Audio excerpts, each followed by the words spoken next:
Assalamualaikum warahmatullahi wabarakatuh. Di sini kelompok kami akan menjelaskan tentang uji isi minimum dengan anggota, yaitu saya, Francisca Della Novelia, NIM M06218, dan Salma Nur Aziza, NIM M06252. Pertama-tama, saya akan menjelaskan tentang maksud dan tujuan dari pengujian isi minimum ini. Uji isi minimum ini termasuk dalam evaluasi fisik yang dilakukan untuk membandingkan berat atau volume produk yang diisi ke dalam setiap wadah dengan berat atau volume yang diberi label.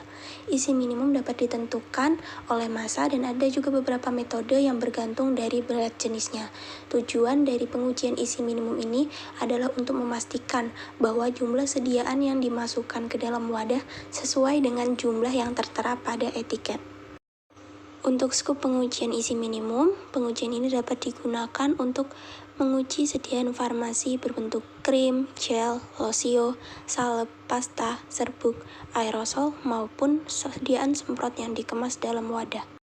Prinsip dari uji isi minimum adalah pengukuran isi sediaan dengan mengeluarkan isinya, kemudian diukur atau ditimbang.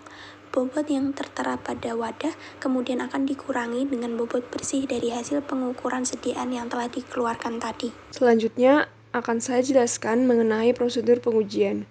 Berdasarkan Farmakope Indonesia edisi 6 halaman 2017, prosedur pengujian isi minimum terbagi menjadi dua, yaitu pada siaan aerosol dan siaan non-aerosol. Pada slide ini akan dibahas pengujian pada siaan non-aerosol. Pada siaan non-aerosol, pengujian terbagi menjadi dua, yaitu pada wadah yang diberi etiket bobot dan pada wadah yang diberi etiket volume. Prosedur pada wadah yang diberi etiket bobot yaitu timbang 10 botol sediaan, kemudian hilangkan etiketnya, serta kemasan luar yang mengganggu penimbangan, kemudian diperoleh bobot A. Siaan tersebut kemudian dipisahkan dari bobotnya, kemudian keringkan wadah, lalu timbang dan diperoleh bobot B. Berat bersih atau isi minimum diperoleh dari bobot A dikurangi bobot B. Adapun untuk wadah dengan etiket volume, terdapat dua cara pengujian. Uji pertama yaitu dengan cara yang seperti pada uji wadah dengan etiket bobot. Kemudian hasil bobot bersih yang diperoleh dikonversikan menjadi volume dengan rumus bobot jenis. Adapun cara kedua yaitu dengan menuangkan 10 sediaan di gelas ukur, lalu diukur volume setiap sediaan. Selanjutnya yaitu prosedur pengujian pada sediaan aerosol. Caranya yaitu 10 botol sediaan, hilangkan etiket serta kemasan luar yang mengganggu, kemudian timbang dan diperoleh bobot A. Kemudian dari sediaan tersebut, tuang sediaannya, keluarkan isi yang tertinggal dengan pelarut yang sesuai, bias dengan sejumlah kecil metanol praktis, kemudian panaskan wadah, katup dan bagian lain wadah pada suhu 100 derajat Celcius selama 5 menit dan dinginkan. Kemudian botol tersebut ditimbang dan diperoleh bobot B. Bobot bersih didapatkan dengan cara mengurangi bobot B dengan bobot A. Selanjutnya yaitu nilai keberterimaan. Pada nilai keberterimaan terdapat dua tahapan, yaitu tahap pertama dan tahap kedua. Tahap kedua dilakukan jika pada pengujian tidak memenuhi tahap pertama.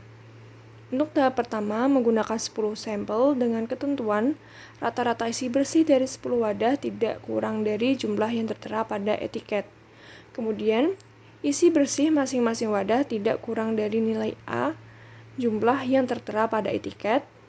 Kemudian, jika terdapat satu wadah yang kurang dari nilai A, lakukan pengujian terhadap 20 wadah tambahan yang akan dilakukan pada tahap kedua.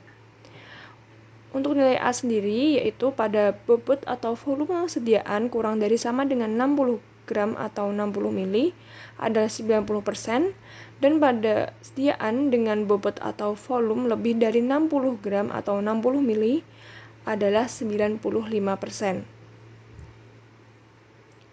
Kemudian pada tahap 2 menggunakan 20 sampel.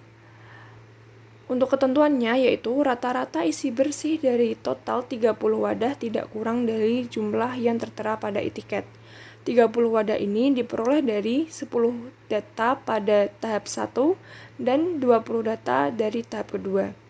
Kemudian, memenuhi jika tidak lebih dari 1 dari 30 wadah yang isinya kurang dari nilai A jumlah yang tertera pada etiket.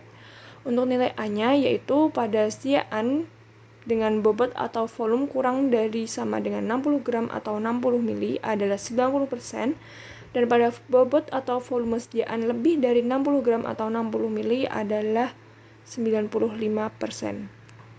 Selanjutnya yaitu contoh soal. Pada layar tertera kasusnya yaitu dari 10 sampel sirup sebesar 60 gram diperoleh persentase seperti yang tertera pada layar. Untuk langkah pemecahan masalahnya yaitu yang pertama, tentukan parameter yang digunakan. Karena sampel memiliki bobot 60 gram, maka parameter masing-masing bobot tidak boleh kurang dari 90% yang tertera di etiket. Kemudian untuk rata-ratanya harus lebih dari 90% yang tertera di etiket. Jika terdapat satu wadah yang tidak memenuhi, maka dilanjutkan pada pengujian tahap kedua. Dari data yang tertera, terdapat satu data yang tidak memenuhi yaitu 87%. Kemudian rata-ratanya juga sudah memenuhi sehingga dilanjutkan pada uji tahap kedua. Pada uji tahap kedua dilakukan pengujian dengan penambahan 20 sampel. Kemudian analisis data dilakukan pada 30 sampel dengan 10 data diperoleh dari tahap pertama. Adapun pada kasus ini terdapat skenario kasus tambahan atau data tambahan, yaitu seperti yang tertera pada layar. Untuk data tambahannya yaitu pada poin nomor 4. Berdasarkan poin nomor 4, hanya terdapat satu sediaan yang tidak memenuhi kriteria, kemudian rata-rata dari seluruh sediaan adalah lebih dari 90% bobot etiket. Sehingga berdasarkan data yang tertera, kasus tersebut telah memenuhi tahap 2 pengujian uji bobot minimum atau isi minimum. Sekian pemaparan materi uji isi minimum dari kami. Kurang lebihnya kami memohon maaf. Wabillahi taufiq wal hidayah. Wassalamualaikum warahmatullahi wabarakatuh.